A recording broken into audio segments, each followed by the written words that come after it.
sons and daughters of ascension flame, I, Serapis Soleil, greet you in this place and from the heart of my retreat at Luxor.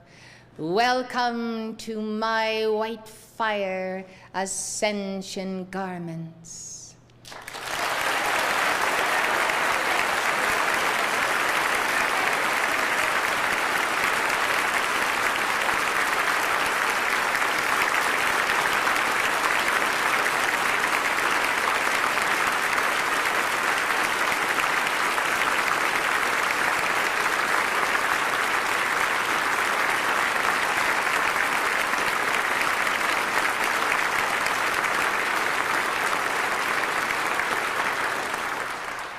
Please be seated. First, I would tell you that by your decrees and the decrees of the messenger, the assassination attempt on the life of the President of Egypt, Mubarak, was thwarted. This was accomplished, beloved, by your gathering here and your giving your fiats of light. And we thank you.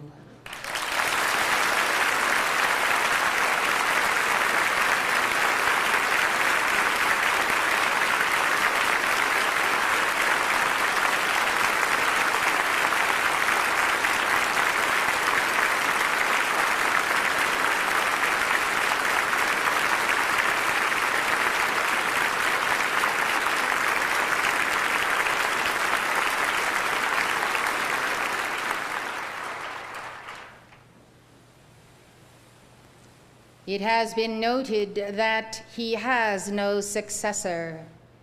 We are concerned for the stabilization of all nations where there are etheric retreats and sometimes physical retreats, such as those that are hidden entirely beneath the sands in Egypt. Our focus there is the focus of the Divine Mother, the ascension flame, the misuse of the sacred fire in the base chakra, not only by those of Egypt, but by those of the entire world, results in the fanaticism and the out of balance state of consciousness that we find in the Middle East.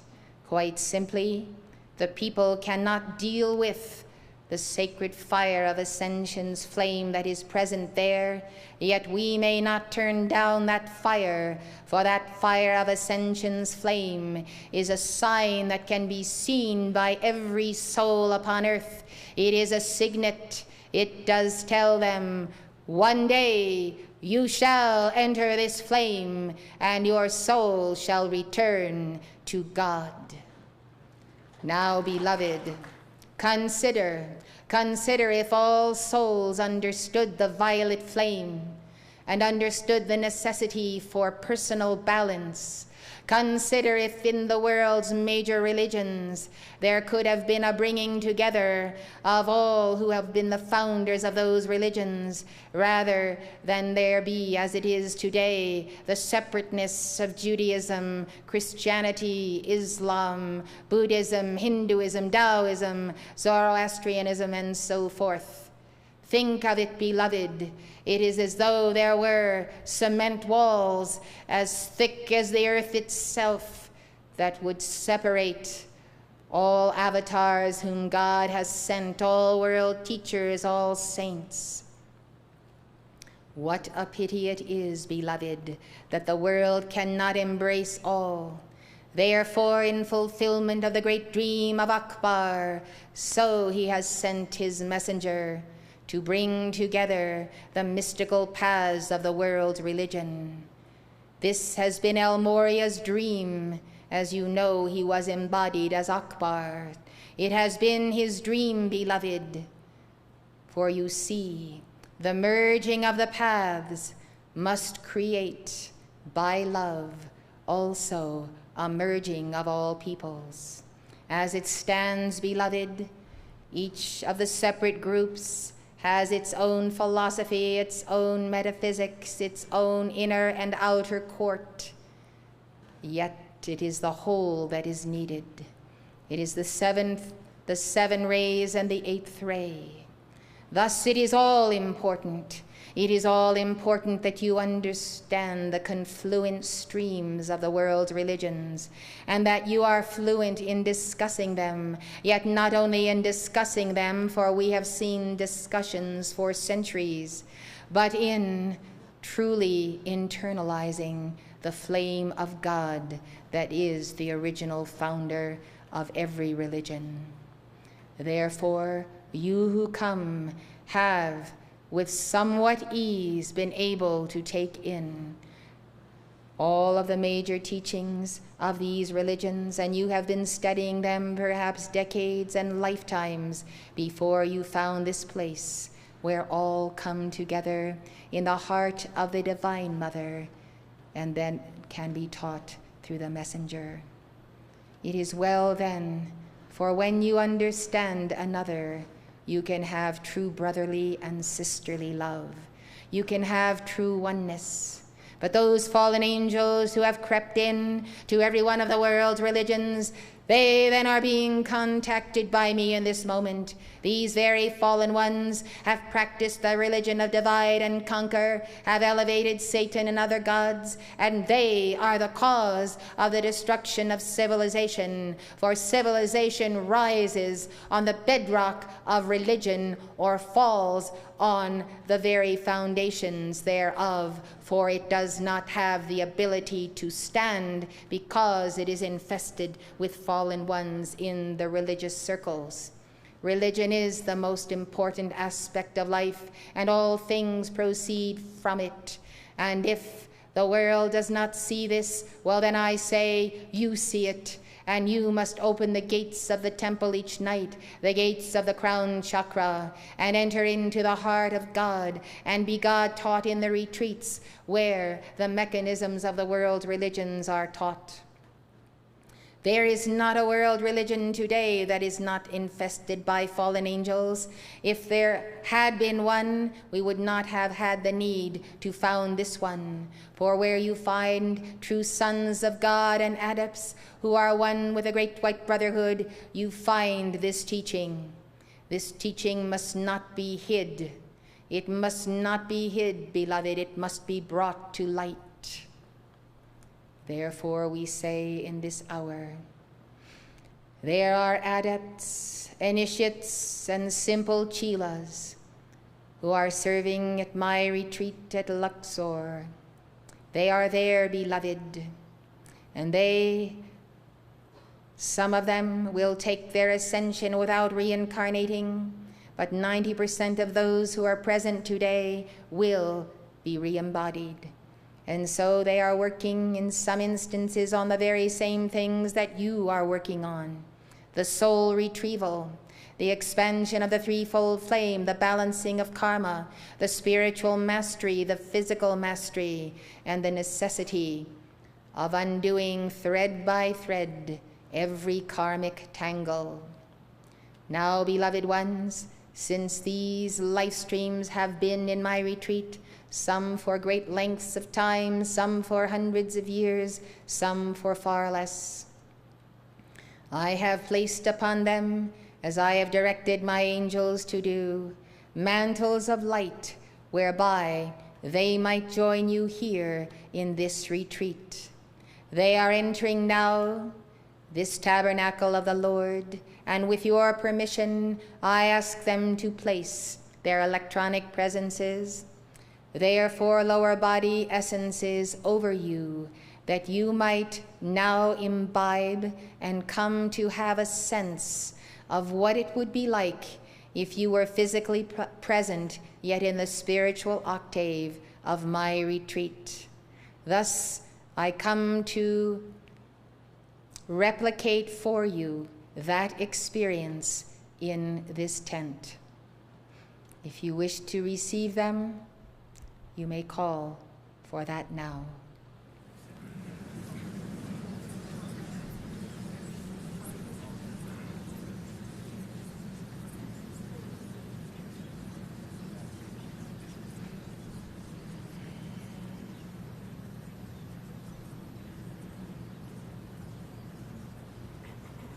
Each one of these students or initiates is accompanied by a seraphim under Holy Justinius. Now, beloved, some who have passed from the screen of life from this organization have been taken to the Cave of Symbols or the Royal Teton Retreat, and others to various retreats in the world. Numbers of individuals who have had the violet flame in this century or in ancient days of Atlantis are also invited to our retreat at Luxor. There they continue the pursuits they had as they served in the temples of Atlantis and Lemuria.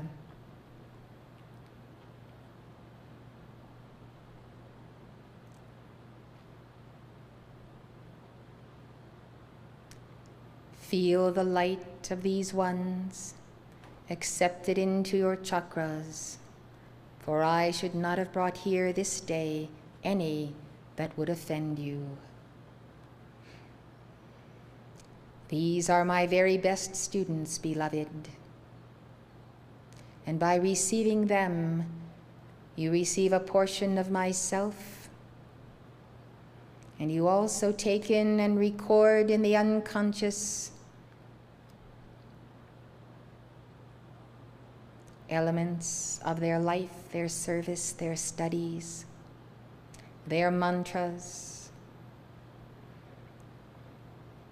I have done this partly because I have received the request from unascended life streams that they might be told, what is it like to learn and work and serve in the retreat at Luxor? Now attempt to know this by identifying with the Chela that is with you. First thing you would notice, beloved, is how concrete everything is. It is a misnomer to say that the etheric octave is ethereal. It is far more real and far more concrete than the things of the earth, which are Maya and illusion. Thus you step into reality when these initiates place themselves over you. The second thing that you see is the vastness of how far you really can see.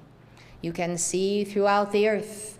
You can know in an instant the auras of the people, the intents of their minds.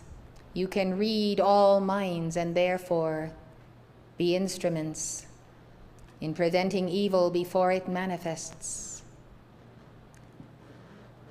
The third thing you experience is that you can mount the octaves. You can climb the spiral staircase to higher and higher levels until you are stopped because your threefold flame may not be strong enough. The air is too thin, as they say, and so you cannot rise higher than the level of your attainment. Next, you see old friends of ages past, 10,000, 20,000, 50,000 years ago, flash by you. You see these friends and the circumstances you are in. You see the sorrows of parting. You see the parting with ragged edges over fierce and serious discord. And in a flash, almost as though you were before the karmic board, you see many things that went wrong that you desire with such a new and intense desiring to make right. Your desire to make these things right is very deep, for you sense and you see that to ultimately be one in your Christ self and one with your twin flame, you must accomplish all these tasks of resolution. Now you identify around the earth individuals who have never touched the hem of the garment of this teaching in this life or for centuries. And you see them, and it is almost as though they were without the spiritual imploding, exploding fire of the mind that comes when you begin to know the beings of light who sponsor you. Your heart overflows with divine pity and concern, and thus you say, there is no more important work than being a missionary for God. I must go and find my brothers and sisters, especially those upon whom I have turned my back. I must go and give them the teaching. Suddenly the ministry of the word overtakes you as the Holy Spirit now continues the quickening that began with the initiates who are present. And the Holy Spirit makes clear to you that there are gifts and graces in the Holy Spirit, but to tell them, to go forth and tell them the message of everlasting life. This becomes paramount to you, for you see that though you might be ascending and you might qualify to remain in a retreat until your ascension, you would not have contacted those whom you have left behind, and your hearts are full and overflowing, and you no longer care how long it will take, but you must go out and find them and bring them in, else they might be lost for want of understanding. Those initiates who are one with you now wear magnificent garments trimmed in gold, beautiful design. There are garments of this type for every level of Chela, disciple, brother, sister. Luxor is a wondrous place, beloved. Do you think I have come in order to plead my case that you choose me as one of the three of your mentors? I state to you, beloved, that gaining the mastery of the white fire purity of God lends a white fire purity to all of the rays. If you love discipline, and joy is in your heart, and the giving of self, yet you may have another Chohan whom you would be with, I say, I welcome you to tarry in one of the courts of Luxor, at least to gain the place where the white sphere of the mother at the base of the threefold flame is strong and literally joyously bubbling with light as the foundation for that threefold flame of the Trinity. Now we lift from you their presences, and you slowly return to the level of the heart of the inner retreat, which is nevertheless elevated. And you know, even in the physical level here, the elevation of consciousness is far above the lands of the earth that are heavily populated in the dense cities, etc. What a privilege it is to have this land. It is indeed the pure land of the West. It is indeed the place of the coming of the Buddhas and the Bodhisattvas.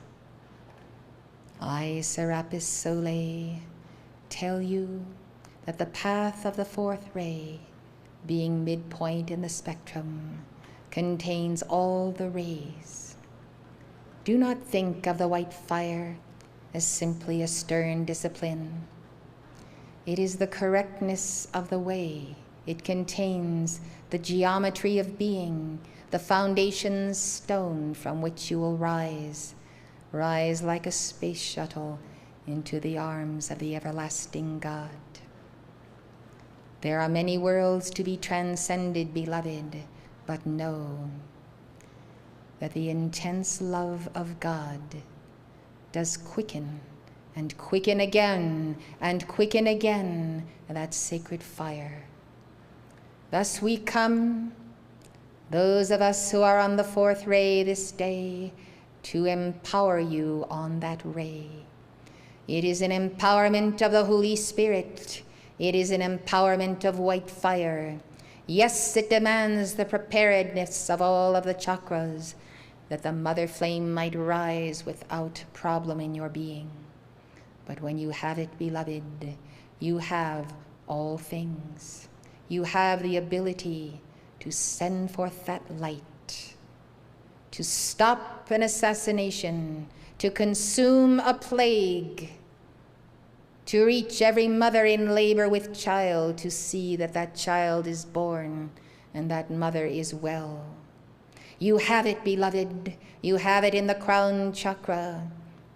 And therefore, by love and only love, may you have that mastery.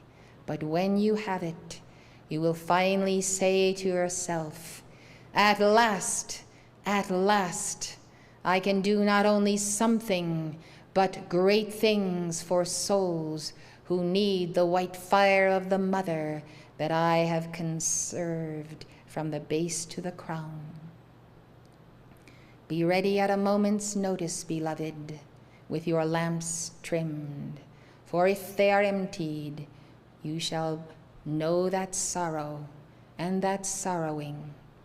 Not only shall you not enter in to the bridal chamber with the Lord to become his bride, but you will have missed the opportunity to help a soul that has cried out to you in the night.